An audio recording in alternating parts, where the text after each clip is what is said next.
Hey mixtapers!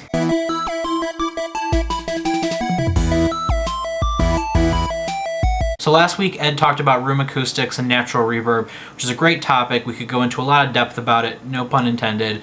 But today I want to talk to you about digital reverbs and reverb plugins. There are basically three types of manufactured reverb, where you're not having to sing in your bathroom to get a good tile echoey sound. There are hardware reverb units. This is a box that sits outside of your computer, outside of your recording gear, and you run your microphone or instrument into it, and then you run that box out to your recording equipment, and that box is what creates the reverb for you. Unfortunately, I've never used any hardware reverbs, so I don't have an example of that to show you. The majority of reverbs used today are plugins, which you use inside of your sequencer or sampler. These plugins range in price from anywhere from free to $2,000 for a single plugin. And there are two different technologies used for reverb plugins. The first is a digital reverb.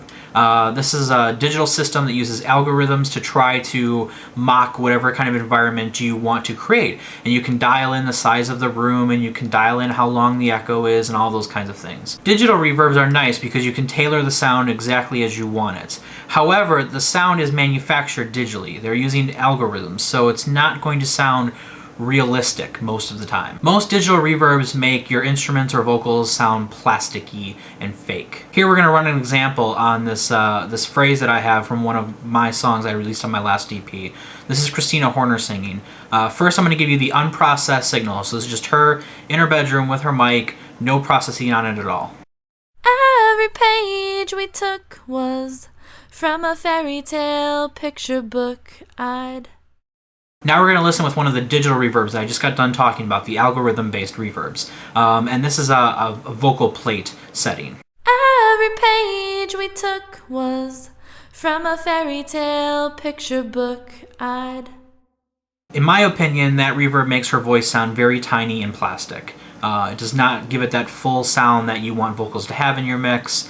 And it just, to me, sounds cheap. The second type of reverb used in digital plugins is called convolution reverb. Convolution reverb, instead of using algorithms, uses impulse responses. An impulse response is a digital snapshot of a room or a hall or any kind of area that you can think of. When the impulse response is created, it digitally maps out the entire area, all the surfaces, the sounds that are echoed back, and everything. This means that you can then stick your source sound, your vocals, your guitar, your piano, whatever, into any space that has been digitally sampled. To create an impulse response for the convolution reverb, you can do it two ways. You can go and set up your mic in the empty room that you want to sample, and you can shoot off a blank, like a starter gun, a pistol.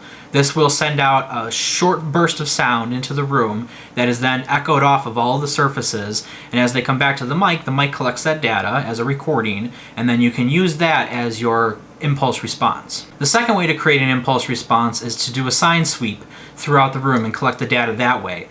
This is a little bit more accurate than the starting gun scenario is, but it's also a bit more difficult to achieve. It's a lot of processing that goes into it. So here I'm going to show you that same vocal sample, but this time using convolution reverb.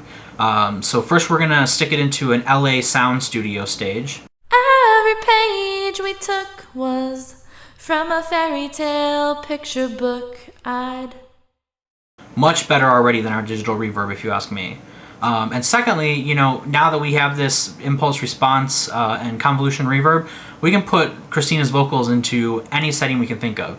So here, let's try an old cathedral.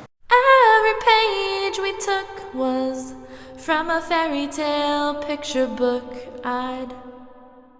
And again, these impulse responses were created in these spaces, so you're actually putting your vocals into these spaces, these physical spaces, instead of just having algorithms try to guesstimate how it would sound. So that's a brief lesson on reverbs.